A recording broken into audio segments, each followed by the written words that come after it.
Salamat sa Panginoon dahil sa panahon na ito, marami pa tayong nakikitang tumatayo at nagpapagamit sa ating Panginoon. Praise God. Sa mga kapatiran na talagang they're willing to give their life. Actually, hindi po effort.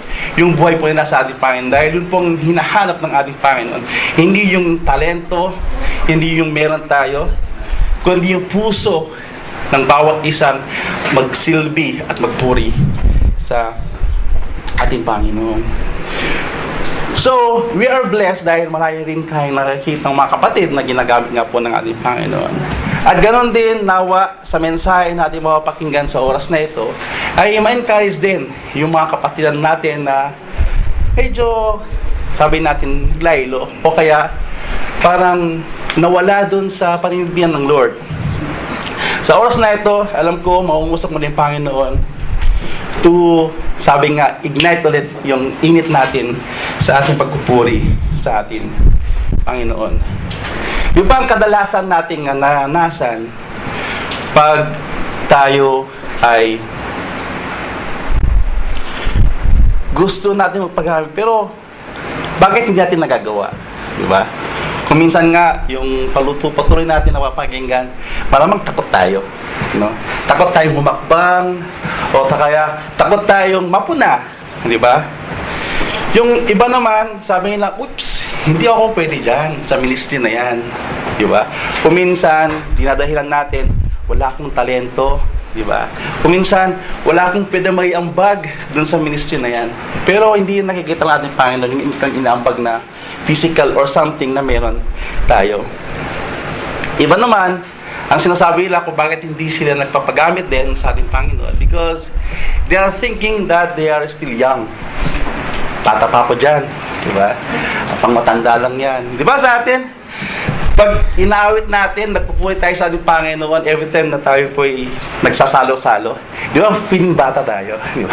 Kahit matanda na, pero nandun pa rin yung wish mo itaas ng kamay, tapos papalakpak ka, sinasayaw mo. Parang talagang sinasabi ka, no wish. Kahit alam mo, sa 6 days kang pagod, pag nasarapan ka ng ating Panginoon, nararamdaman yung kalakasan na nagmumula sa Kanya.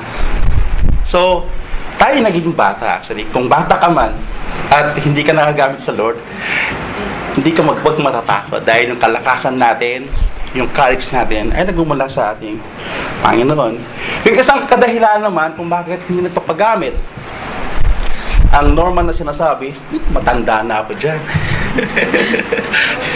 Di ba po ba? So, yung katandaan din, hindi rin excuse yun. Makikita po natin kung bakit hindi excuse. Dahil pag-usapan po natin, mayroon tayong wisdom na makukuha doon sa mensahe na ipaparanas o kaya ipapadaloy sa atin ng ating Panginoon. Yung isa pang rason kung bakit kung minsan hindi tayo nagpapagamit, yung palagi mong sinasabing hindi ako karapat dapat yan, diba? Kasi marami pa akong dalahin, marumi pa ako sa harapan ng Panginoon. Yun ang very thing na dapat nating harapin, is to condemning yourself before God. At dahil sa pagkukondem mo na yan, hindi magiging rason yan para magpagamit pa tayo sa ating Panginoon. At isang kadahilanan na kung minsan wala namang rason, sabi na walang time, di ba? 7 days nga binigay ng Lord, tapos isang araw para sa pagpupuri, sabi mo wala kang time. Di ba nakakahiya sa ating Panginoon? Ginawa tayo, tapos wala tayong time. So, nawa sa scripture na ito ay makita po natin na wala pong rason kung bakit tayo ay hinto.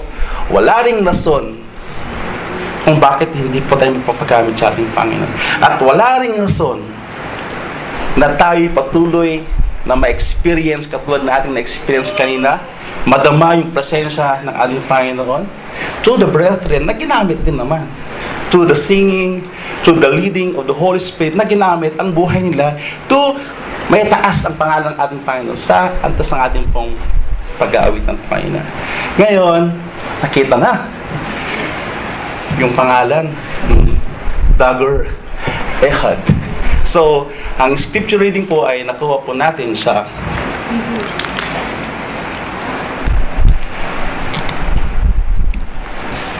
Judges chapter 3 verses 12 to 30.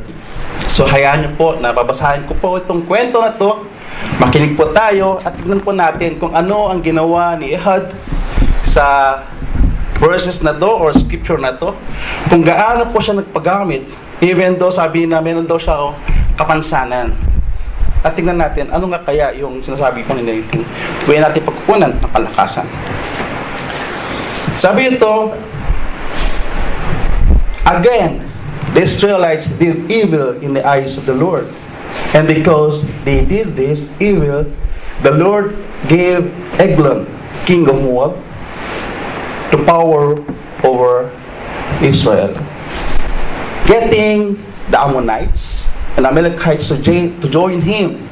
Eglon came that attacked Israel, and they took possession of the city of palms. The Israelites were subjected to Eglon, king of Moab, for 18 years.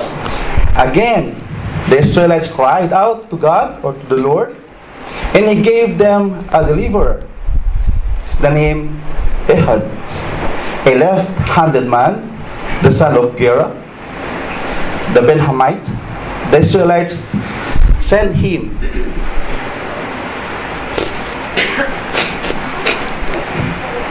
tribute to Eglon, king of Moab.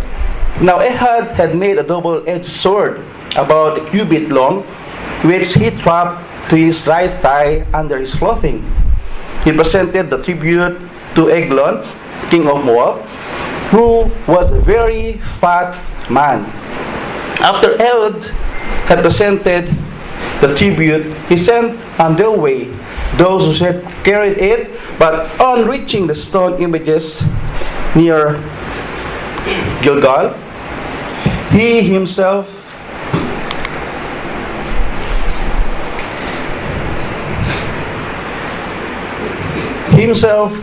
went back to Eglon and said, "Your Majesty, I have a secret message for you." The king said to his attendants, "Leave us." And they all left. Now Ehud then approached him while he was sitting alone in the upper room of his palace, and said, "I have a message from God for you." As the king rose from his seat, Ehud reached with his left hand, drew the sword from his right thigh, and plunged it to the king's belly. Even the handle sank in after the blade, and his bowel discharged. Ehud did not pull the sword out, and the fat closed it over it. Then Ehud went out to porch. He shut the doors of the upper room behind him and locked them.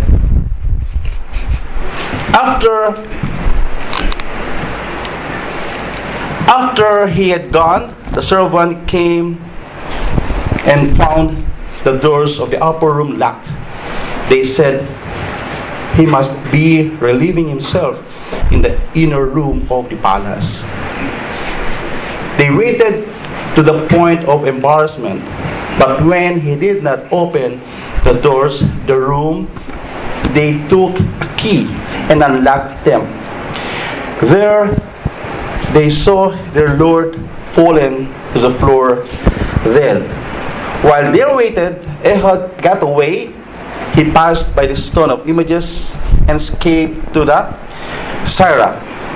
When he arrived there, he blew a trumpet in the hill country of Ephraim, and Israelites went down with him from the hills, with him leading them.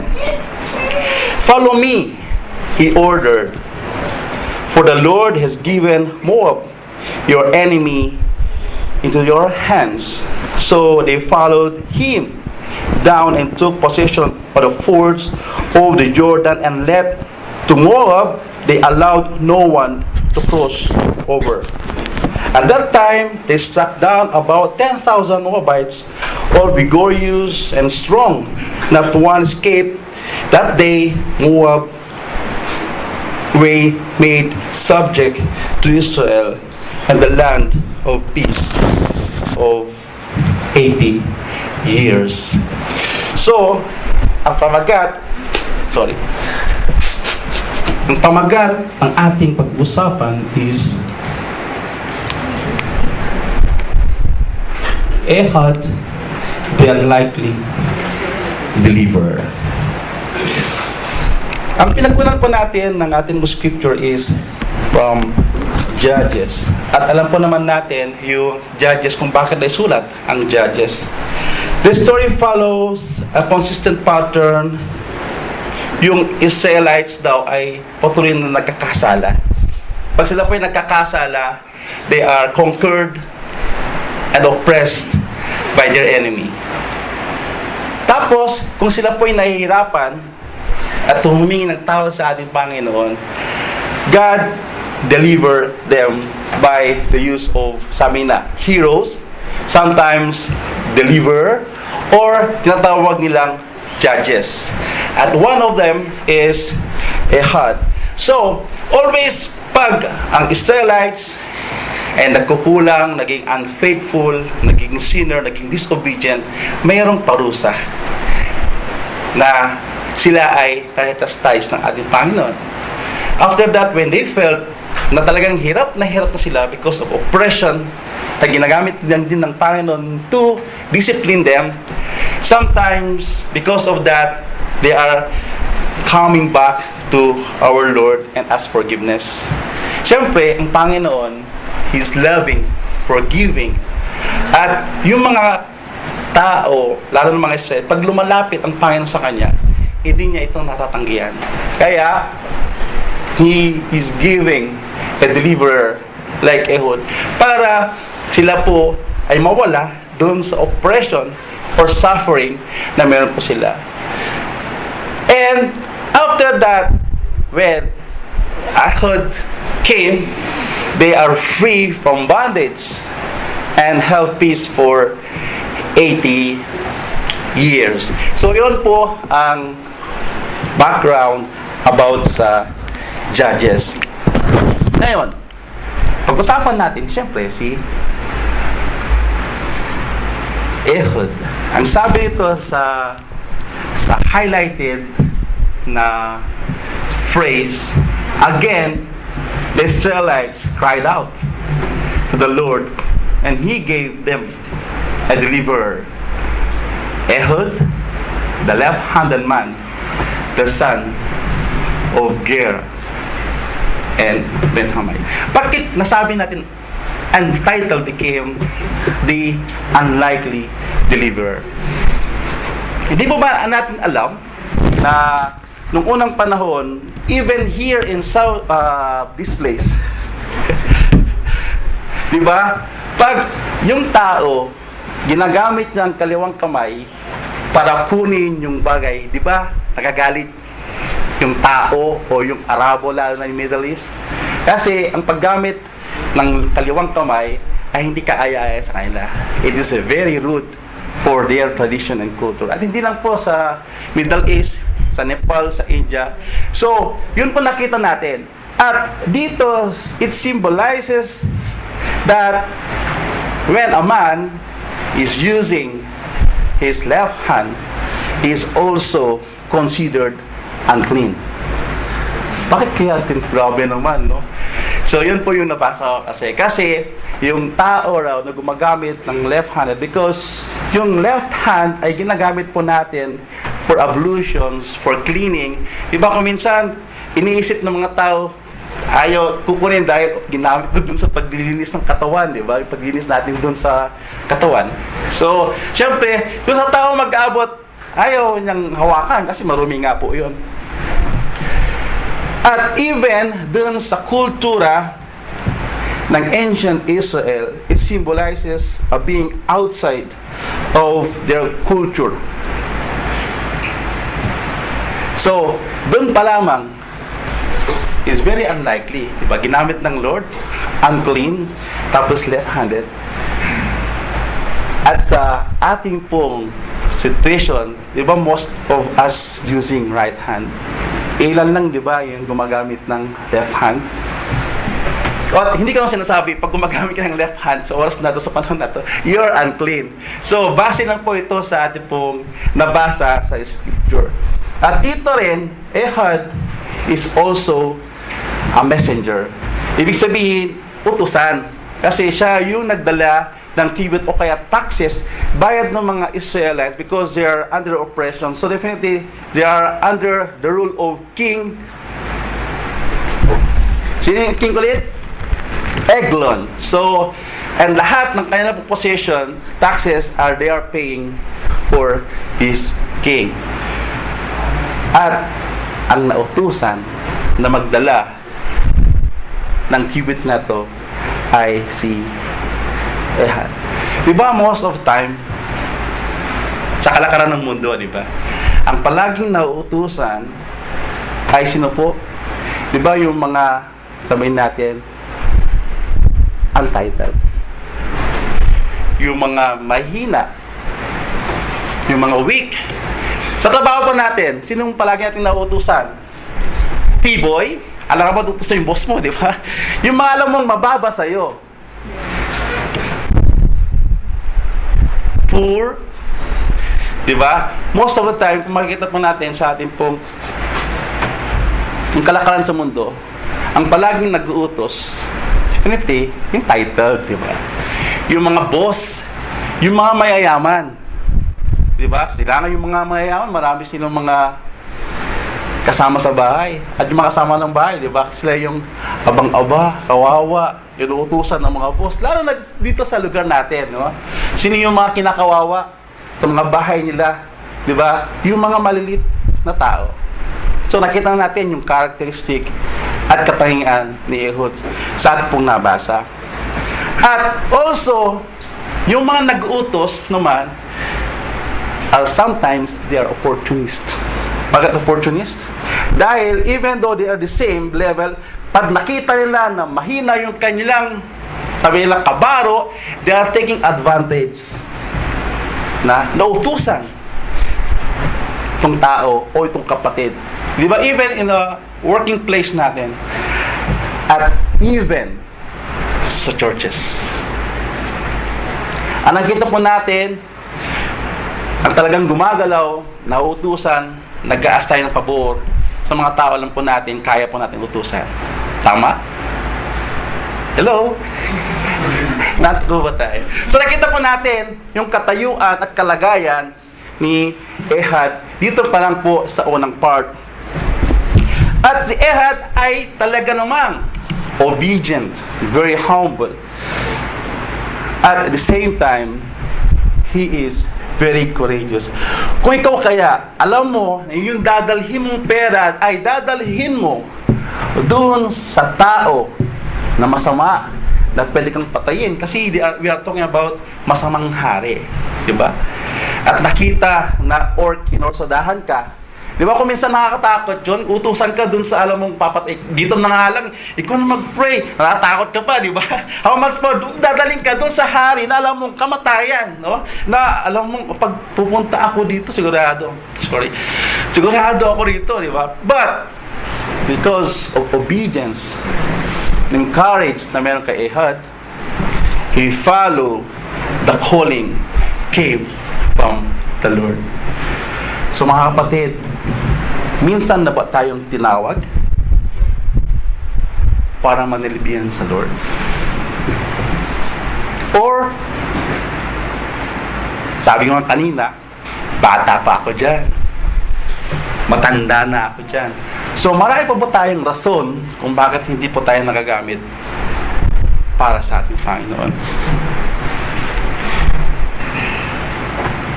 Ehud is very unlikely deliverer. Kasi ang sabi pa nila kung bakit daw ginagamit ni Ehud yung left hand because of deformity. Pero sabi ko naman, wala akong nabasa dun sa Bible. Pero some of them, the theologians, they are telling that Ehud is weak and yung right hand daw niya is talagang deformed. Pero sabi ko naman, sa isip-isip ko, kung ito yung mga interpretation ng mga ibang theologians, bakit si Ehud, dun sa kwento natin, nandun sila sa upper room, at bumaba nung napatay niya si Eglon. So, kung talagang medyo hindi gumagalaw o hindi niya siguro na-use yung right hand niya, mahirapan siyang bumaba. Kasi nasa upper room sila. So, that's not the point. The point is that walang rason na meron kang sasabihin, kung ilarason, kung tayo po ay talagang nagtitiwala at yung puso mong maglingkod at tumugon sa panawagan ng Panginoon ay gagawin mo ang bagay na iyon. Ehud is very obedient. May lakas ng loob, full of humility, and very peaceful man. Dahil kung siguro ako, dadalhin ko yung TV at nakita nila, ito, yung mukha nito, di ba? Kung minsan, sa itsura pa lang, minami-misjudge natin. Parang mukhang gunsto, di ba? Delegado, dalhin na to sa jail, di ba? But, because Ehud, kung nakita po natin, ganoon na lamang siya na hindi pinagsuspetsahan ng hari at nung nasabi pa niya, I have a message for you came from the Lord. Diba parang na-curious yung hari? Nawa kung tayo man nagkasabi ng I have a message for you from the Lord.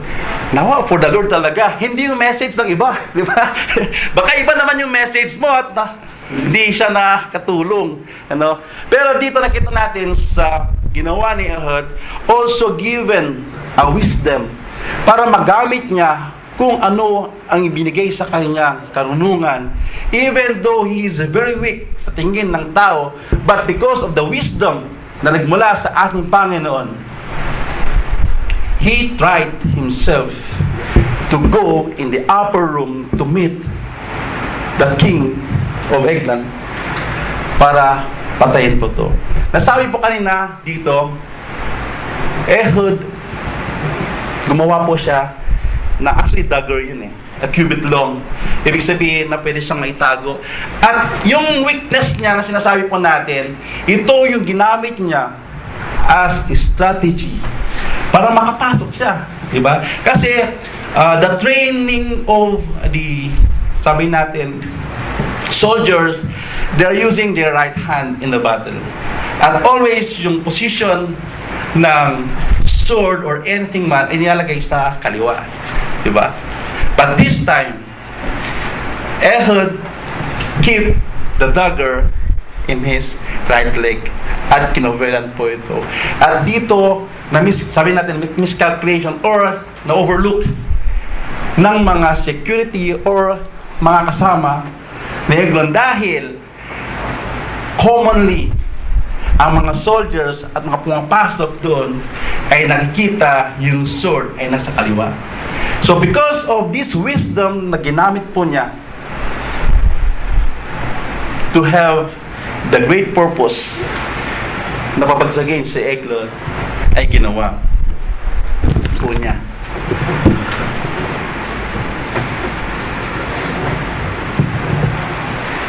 Doon sa ating pong pinag-uusapan, ngayon ka bang rason pag tinawag ka ng Lord, anak, silbihan mo naman ako, meron po ba tayong parang rason na dina-justify natin ito yung tamang rason? Yes, nabanggit po natin kanina, takot ka, di ba? But if really you want to be used sa harapan ng Panginoon, sabi nga nung kapatid Kuya, nung una takot ako, sabi niya. Pero nung once na nag-step forward na ako, sabi niya, na-overcome ko na yung takot. Yun yung nakikita nating gift ng Panginoon dahil sinasabi niya sa Isaiah chapter 41 verse 10, so do not fear, for I am with you. Do not be dismayed, for I am your God. I will strengthen you and help you. I will uphold you with my righteous right hand. So, kapatid, kung takot ka para panilbihan ng ating Panginoon, ito po yung kailangan po natin panghawakan. Dahil yun yung kadalasan nawabanggit ng isang tao.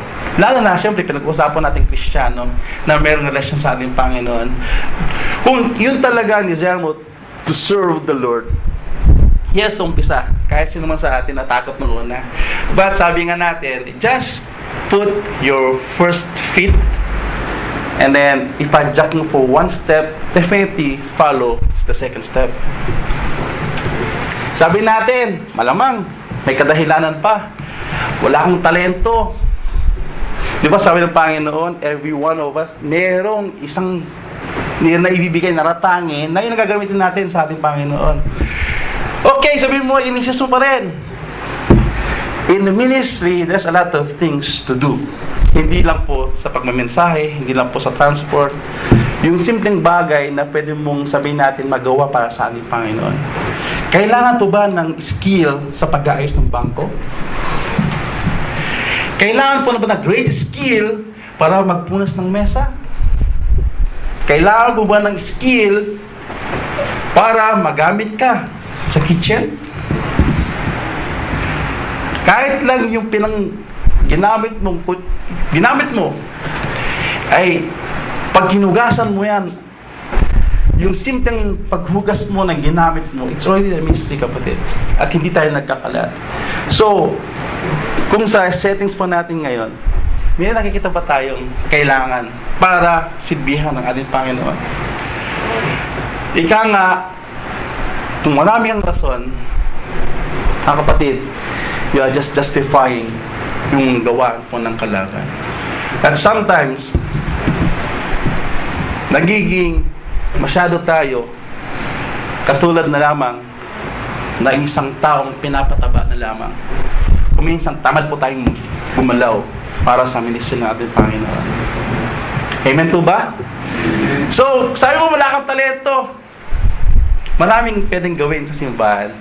Hindi lang po doon sa nakikita nyong nandito, maawit, nag-message, nag-exhort, but the fact of the scene, ika nga, mas marami pang nangyayari sa mga place na iyan. Hindi mo lang nakikita, kapatid. Kung ikaw ay isa ka doon, praise God. Salamat sa Panginoon sa inyong pong buhay, kapatid. Dahil doon sa simple things na ginagamit po ninyo, you're already helping and doing the calling to serve the Lord. Amen po ba? So, sabi natin masyado pa akong bata. So, alam ko mula nung tayong mga bata, na tayo lang yung mga bata dito. Diba? Bata, pag tayo umaawit, talagang nakikita natin. Nung mga kapatid, talagang nakikita talagang nagiging bata. Diba? So, kung bata man ang pinag-usapan, marami rin naging hari na 7 years old, 7 years old. Alam niyo po ang ginawa ng mga hari na to? They just do the right thing. They just do kung ano yung ikalulugod ng ating Panginoon. Natin mo natin less. Yun lang. Yung iba naman nabasa ko, yung pananampalataya nila, sila yung nagbago dahil some of them really, they are worshiping Baal.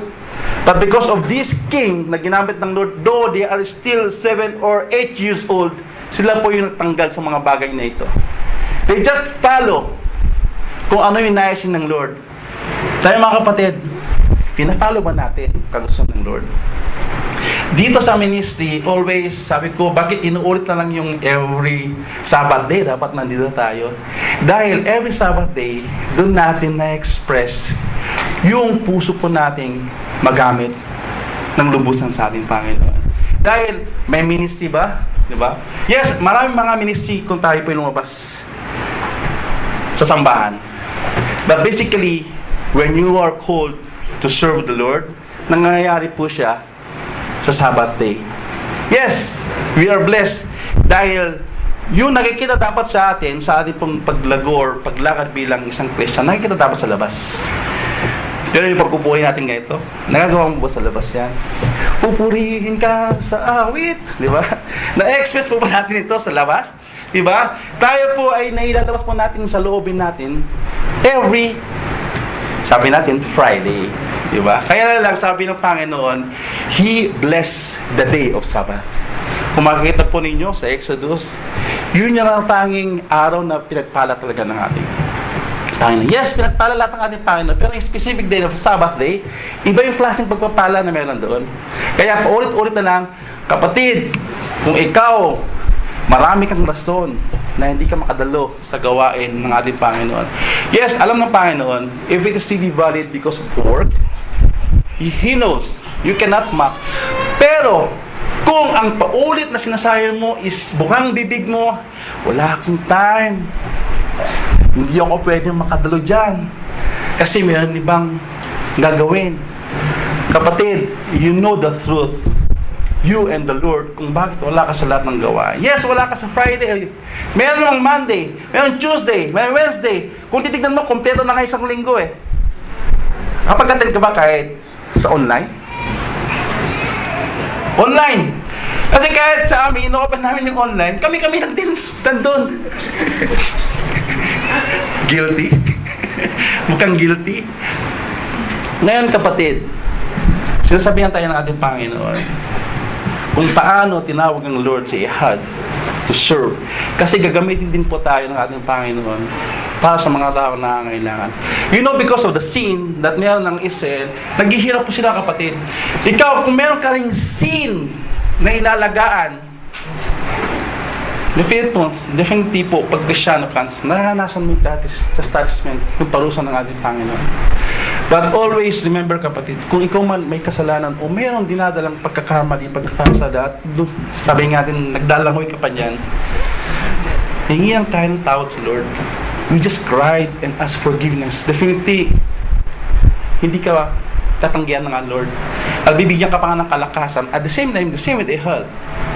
Binigay ng Lord a deliverer like Ehud para makaalpas yung mga anak niya na bumabalik sa kanya at humingi ng tawad dun sa pagkakasala niya. Kaya every time kung nagkakamali ka man, every time na meron kang ginagawang masama at hindi ka lugod-lugod sa ating Panginoon, always remember, God is loving and always there to give you kung ano ang nararapat sa iyo kapatid. She or He will restore your joy na wala sa iyo. Dahil every time na nagkakasala po tayo mga kapatid, nawawala po yung kaligayahan natin.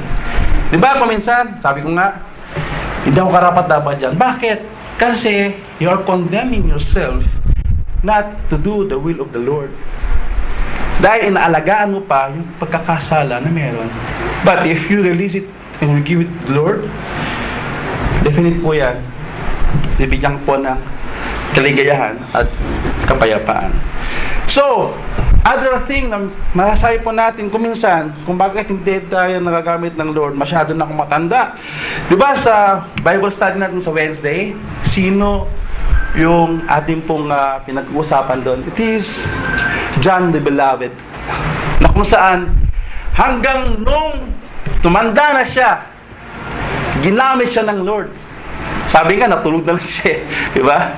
At hindi lang po yun, maraming ginamit ng Lord sa Bible na kung saan every time, kung sinasabi mong matanda ka na, tignan mo mga kapatid, kung ano yung ginagamit at sino yung mga ginagamit sa Biblia na kung saan consistently na ginagamit sila ng Lord.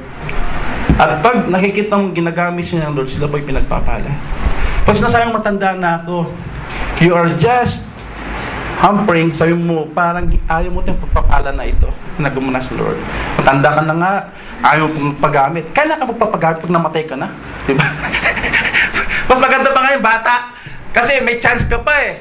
Eh, matanda na, yun ang rason mo. Anong chance mo ngayon? Wala na, kasi matanda ka na nga. Tapos, yun ang rason. So, now may encourage tayo sa aking nasasabi sa oras na ito. Dahil ito po yung palagi natin napapakinggan.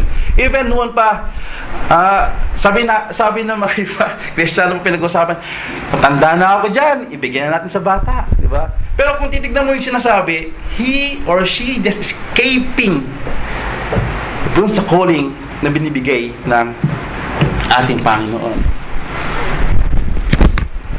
So, ibang sabi natin rason, sabi na meron po akong kapansanan, di ba? Really? Kung totoo man na si Ehud ay may kapansanan sa kaliwa o sa kanan, so daw may encourage ka kasi ginamit niya yung kaliwa eh. At meron pa, nawa hindi itong mga tao na may taas, kundi yung gawa ng ating Panginoon. Sino po nakakilala kay Nick? First time yung napakinggan? Si Nick, no arms and no legs. Hindi ko siya tinataas. But when they preach, when they are used, nakikita po natin, yung mga pinipreach nila, yung sinishare nila ng message, ng gospel, they're amazed. These people no arm and no feet, but they are used by the Lord. Ngayon, anong kapansanan meron ka? Wala naman nata, kompleto tayo natin. Wala ka bang nito? Ano bang wala sa atin ngayon? Andito nga tayo lahat di ba? Sa bansa na to na kung saan, bago ka makaalis, titignan mo lahat kung mayroong something dyan. Pero lahat naman tayo qualified Malakas, kaya tayo nandito Buo. Ngayon, hindi ka magamit sa Lord pag tinawag ka. Kaya sa Lord, di ba? Meron pa, isang tao din, kung alam niyo po ito, si David Rain. Kilala niyo po isa, si David Rain. Siya po ay may sakit na cerebral palsy. Hindi mo talaga siya maintindihan. Pero kung titignan mo yung sinasabi niya, paulit-ulit mo papapakinggan, it is always a praising God. Kasi ang sakit po ng Bell's palsy talagang hindi mo makokontrol. Same time, hindi siya pag nagsasalita ka, hindi siya may coordination ba? Kung ano yung ginagawa ko, minsan hindi, ngayon, yun po yung Bell's palsy. Pero hindi po ito naging hadlang para sila po yung magamit sa ating Panginoon. Tayo po ba? Ano pong hadlang meron sa atin? Ito, alam ko, lahat tayo pagod. Lahat tayo mayroong trabaho. Pero yung sabihin mo, pagod tayo. Really? Bakit yung mga ibang kapatiran kasi yung mangyayala? Ang bakasyon lang sabi lang, Friday lang off. Meron sila every time may gawain. Pero yung trabaho nila physical. Tapos Sabado may off ka. Pero itong mga kapatid na ito, ginagamit po nila yung mga ibang resources nila para paglingkuran ng ating Panginoon.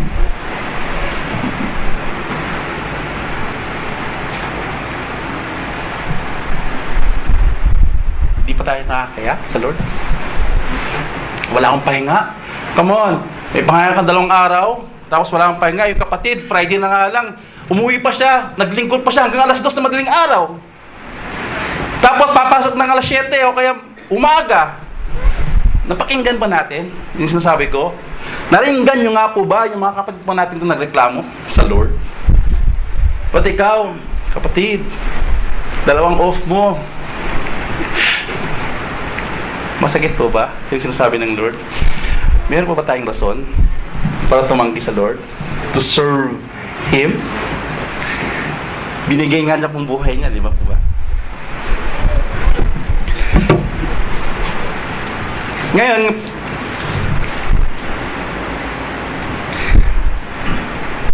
ang Israelites nagkasala because of spiritual prostitute, sabihin natin.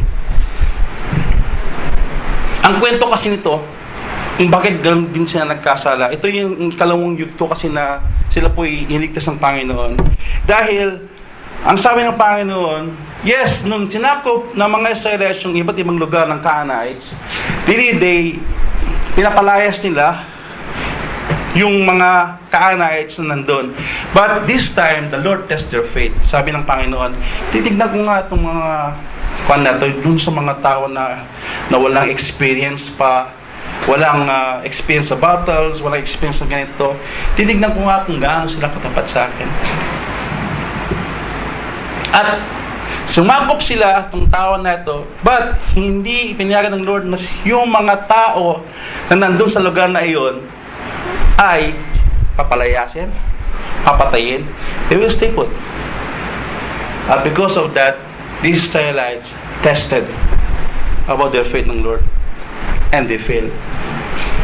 Sana, nawa, kung tayo pa na-test doon sa ating faith, lalo na sa paninipin ng Lord, kung nag-fail tayo, ugaling po natin bumalik sa Panginoon. Kung tayo pa masyadong mareklamo, na wala namang tayong ginagawa, maraming dahilan, nagrarason, masyadong malayo, malapit, pagod na ako.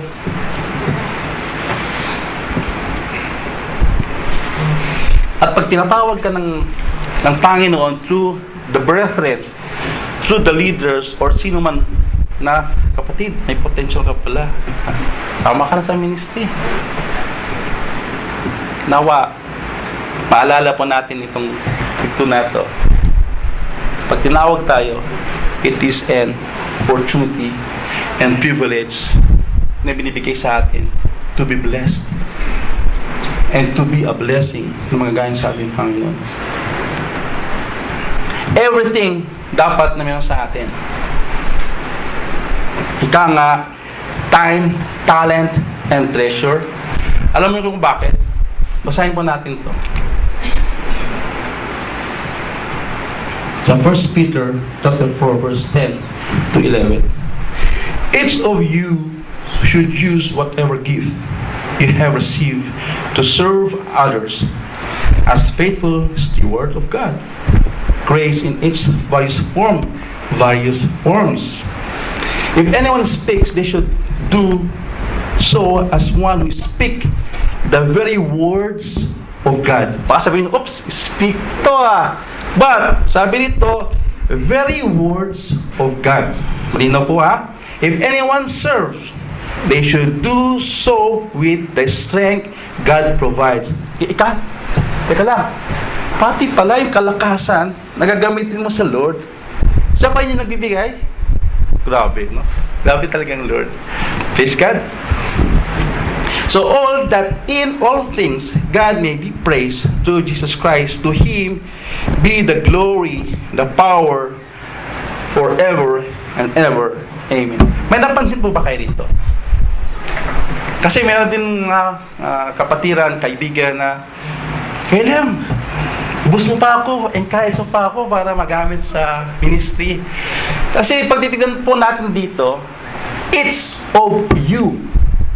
Maalala ko lang din nung challenges sa buhay. Kasi that time kasi yung behalf ko may sakit. Tapos sabi sa akin, huwag ka nang dadalo, sabi niya.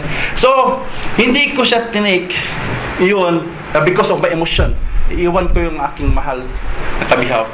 But sabi ko, Friday, alam mo naman to. So, kung titignan, napag-iwanan yung asawa ko sa gawain. Napag-iwanan sa lahat ng bagay. At alam ng mga leaders, alam ng mga brethren, kung ano yung sitwasyon that time. Talagang bagsak na bagsak. But sabi ko sa kanya, pag iniisip ko yung asawa ko na bagsak at dun lang ako sa kanya, malamang wala na po ako sa inyong harapan. So, hindi po emotional ang basehan kung paano po tayo maglingkod sa inyo. It is a rational. Tinawag ka ng Lord. Ginawa ka nga niya. Ano po ang gagawin po natin? To give back glory to Him. Hindi, paano yung behalf ko? Naiiwan. So, pag naiiwan yung behalf mo, hindi ka na magsipisa sa Panginoon. Hindi mo na gagawin yung the best para sa Kanya. Each of you should use whatever gift you have received. Hindi couples of you. No, it is individual, kapatid. Kaya kung nilalasan mo yung, naiiwan kasi yung behalf ko naiiwan kasi yung anak ko gawain. Hindi ka ginawa para sa iyong mahal sa buhay, kundi ginawa tayo sa harapan ng Lord to give back glory of Him. So mga kapatid, kung sakali man naramdaman mo na naiiwan yung behalf mo, you should pray. At ipakita mo na talagang nagpapagamit ka sa Lord. Dahil kung nakikita niya because of that challenges, definitely she will be encouraged or he will be encouraged. Now, praise God po, sinasabi ko sa harapan po ninyo, si Ate Edith nung umuwi na siya, meron lang siyang isang kinikater ng BS, pero ngayon dalawa na po ang kinikater po niya. So, nakikita ko siya mahina that time. But because of the calling ng Panginoon, kung siguro nagpadala ako dun sa emotion ko na kailangan kong i-care, kailangan kong hindi mag-attend, kasi kailangan nasa kanya lang ako to support her, maramang yung pananampalataya ko hindi Katulad sa oras na ito na nakita nyo ako nagsasalita sa harapan. So, hindi po excuse na yung behalf po ninyo ay, sabi natin, meron siyang rason.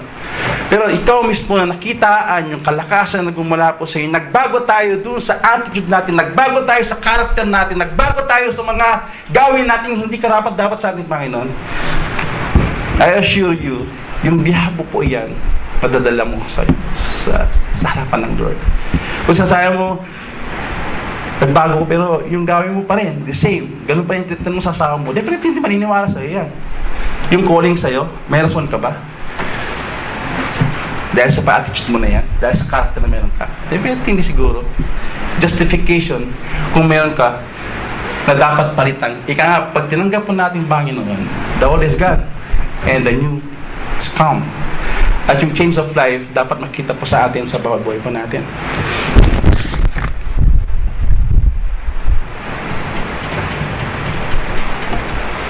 Hindi nyo po ba alam,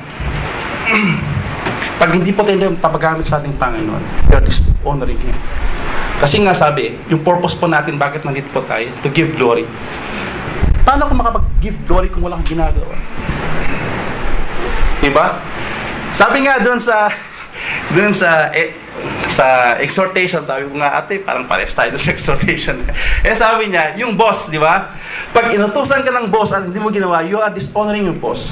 If you are dishonoring, you are closing every opportunity na meron tayo. Tama, mali.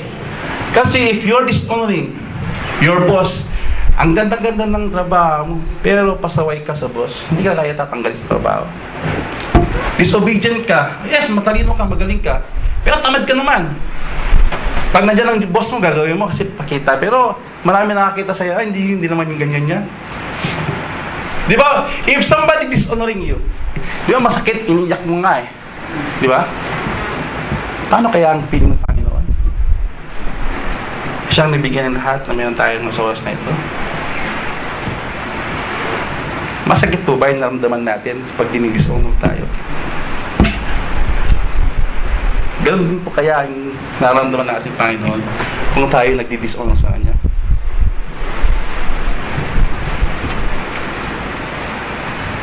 So, dishonoring our God, we are the one closing all kind of opportunities na dapat ibibigay sa atin ng ating Panginoon.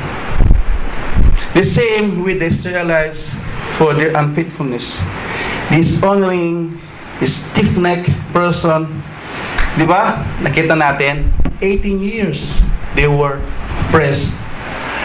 At sa'yo, tayo, ikaw, kapatid, kung meron kang ginagawa na alam mong pagkakasala, nararamdaman mo yan. Yung hirap na meron ka sa oras na ito. Hindi nagkakamali ang salita ng Panginoon kung tayo disobedience, dishonoring God. Maramdaman mo, parang kang, meron ka naman, marami ka namang meron, pero parang kulang. Bakit? Naoblema pa rin ako sa mga ganito. Naoblema ako sa ganyan. Kapatid, again, when God call you to serve, when God call you and convicted through the guidance of the Holy Spirit na magkas ka ng kapatawaran, do it, kapatid. Huwag mo na patagalin. Kasi, kung ginagawa po natin ito, God always is smiling on us dahil we humble ourselves for God.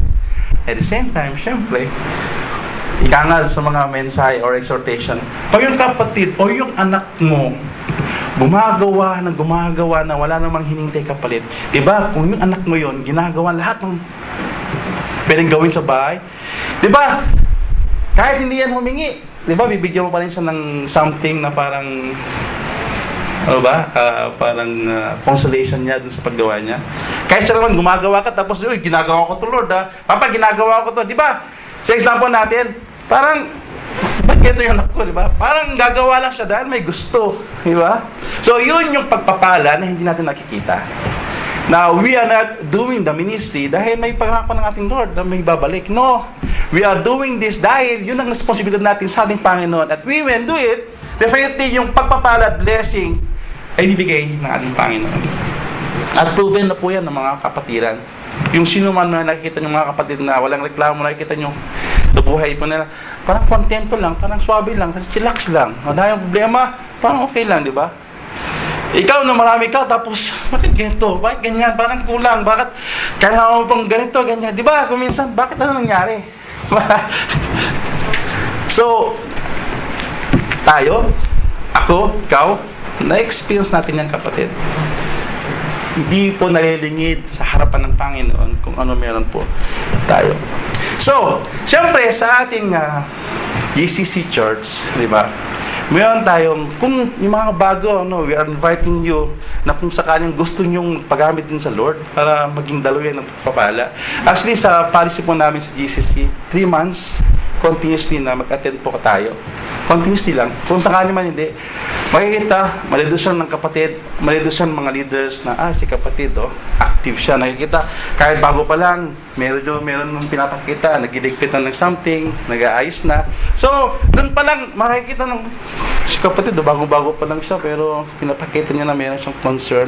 Diba, kahit tayo puminsan, meron kang bisita sa bahay natin, at nakikita mo, yung bisita, parang gusto niyang gawin lahat. Parang si ate, wag na, di ba? Ako na, kasi bisita po kayo, di ba? Pati ikaw, nangagalang ka ng loob. Same time, na-encourage na may bahay, hindi nag-iinis, at yung bisita nag-iinis. Di ba? Nakaka-inspire. At siyempre, nakakaya tayo. So, sa mga bago sa Kaliman, nag-aspire po tayo ng ministry 3 months continuously sa GCC. At from then, malidiscern ng leader na iimbitahan ka, sigurado yan. Kung saang ministry na meron po tayo. Ngayon, paulit-ulit pong sinasabi na bisita pa lang ako 1 day, 2 days. At palagi mong sinasabi na meron kang pagkakamali, pagkakasala. Now, always remember the example of Jesus Christ Himself. Unlikely deliverer. Bakit? Si Jesus Christ, naging tao siya. Pero, hindi siya mayaman. Kasi, Diyos siya, di ba? Pwede naman niyang gawin, may panganak siya sa 5-star hospital. But unlikely, He was born sa sabsaban. Diba? Sana naging doktor rin siya O kaya sa mataas na klase ng sa profesyon. Ano yung pinakamataas na klase ng profesyon? Sabi na, piloto kasi sa langit. Diba? Pwede naman siya Pero ano yung profesyon niya? Karpintero. Diba?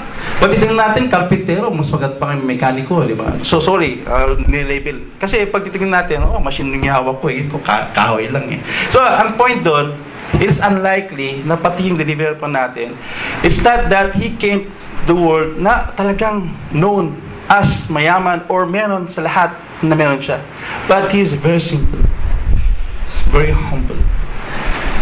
But he was used. He was our deliverer. He was our redeemer. So, kung tayo man po mga kapatid, may pagkakamali, may pagkukulang, always isipin po natin na yung pagkatawag mo ay may purpose po yan. At paulit na sinasabi natin, always, don't condemn yourself. Dahil sabi nga sa Psalm 34 verse 22, the Lord redeems the soul of His servant, and none of those who take refuge in Him will be condemned. And Romans chapter 8 verse 1, therefore there is no condemnation for those who are in Christ Jesus. So what's your fear? Ang Panginoon is God Almighty.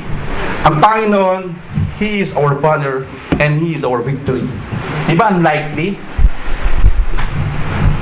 Ipinarasapsaban, ngayon siya yung banner natin. Pag siya itananggap mo, siya magiging victory natin. And when we are believing our Lord Jesus Christ as unlikely katulad kay Ehud, the Lord capability and ability hindi po natin masusukat, because God also heals. God will provide. And definitely, the Lord will give us peace. Jesus Christ came to give His life for us and obedient to His Father. Di ba nung nanalangin siya? Kung ikaw siguro yung tao na alam mo kung ano mangyayari sa'yo, di ba? Hindi mo lang itutuloy eh. Kasi magkasuffer ka lang, may papako ka lang. But what the Lord did, He accepted yung suffering and He just did what God will, His Father's will. Sana tayo mga kapatid, yun na makita pa natin sa bawat buhay po natin. Pag tinawag po tayo ng ating Panginoon, at kung sakali man na discourage ka, huwag kang tumingin sa tao. Always, tingin ka sa taas. Dahil, ano ba talaga yung purpose mo? Bakit nandito pa tayo sa lupa? Di ba? Sabi natin, to give back glory. So if you have all the gift na alam mo naman na dapat para sa Kanya, ibigay mo na kapatid. Kasi pag hindi mo siya naibigay, you are dishonoring and disobedient to God. Ginawa nga yan eh, para to give back glory eh. For His glory, hindi for your glory. Kasi most of the time, kung may talent, gift, di ba pinapakita sa oras, sa mga panahon na ito, they are performing. But the gratitude, sabi natin yung pride, everything, they are taking it from themselves. So what we learned from Ehud. So, when we ask sorry, definitely we should always think about na tayo ba nakakasala. Sa 1 John 1:9, sabi niya, if we confess our sin, He is faithful and just and will forgive our sins and purify us from all unrighteousness. So the learning from Ehud, if you want to serve the Lord, there is no reason at all not to be used for God's glory. We just humble ourselves and be obedient to God. God is merciful to those who really cried on God and asked forgiveness, accepting Him, believing in Jesus Christ, that lahat ng hinihiling po natin, kapatawan sa pagkakasala po natin, ay ibibigay po ng ating Panginoon. Yan. When He arrived, kasi napatay niya si Eglon, di ba? Ngayon, ang ginawa ni Ehud, bumaba na siya, bumalik na siya sa Israelites. And he is saying the good news. Now, anong ginawa niya? Sabi ito, when he arrived there, he blew a trumpet in the hill country to Ephraim. And the Israelites went down with him from the hill, with him leading them. And yung ginamit po dito is Ehud. Kung tinawag po tayo, mga kapatid, hindi lang po pagtawag, kundi gagamitin po tayo para sa ikaliligtas din ng mga kapatid na wala po ito. Gagamitin po tayo na because of the guidance and leading the Holy Spirit, you will be used for His ministry. At gagamitin po tayo to evangelize, to share the word, and but because of the word, definitely mayroon tatanggap.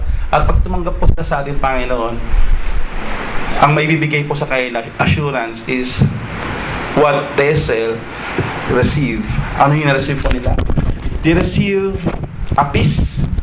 They receive the freedom for 80 years.